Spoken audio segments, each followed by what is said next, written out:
মধ্যপ্রাচ্য জুড়ে বিরাজ করছে চরম অস্থিরতা। ইরানে টানা ৯ রাত ধরে হামলা চালিয়ে যাচ্ছে যুক্তরাষ্ট্র।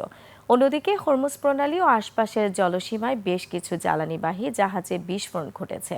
এছাড়া ইরানের কারমানশাহ প্রদেশে একটি মার্কিন ড্রোন ভূপাতিত করেছে আইআরজিসি।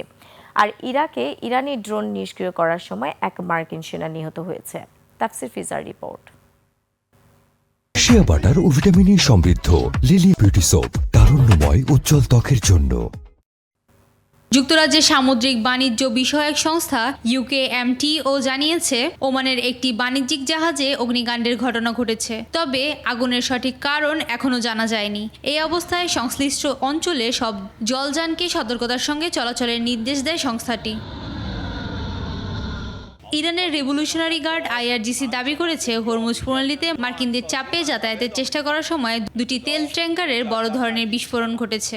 তারা হুঁশিয়ারি দিয়ে জানিয়েছে, মার্কিন সামরিক তৎপরতা বন্ধ না হওয়া পর্যন্ত এই পথ দিয়ে জ্বালানি পরিবহন কোনোভাবেই নিরাপদ হবে না। ইরানের বার্তা সংস্থার তথ্য অনুযায়ী ইরানের কারমানশাহ প্রদেশে একটি মার্কিন MQ-9 ড্রোন ভূপতিত করেছে আইআরজিসি। একই সঙ্গে তারা দাবি করেছে, জর্ডানের বিমানবন্দরে থাকা মার্কিন পরিবহন বিমান এবং মাফাক সামরিক ঘাঁটি লক্ষ্য করে ব্যালিস্টিক ক্ষেপণাস্ত্র হামলা চালানো হয়েছে।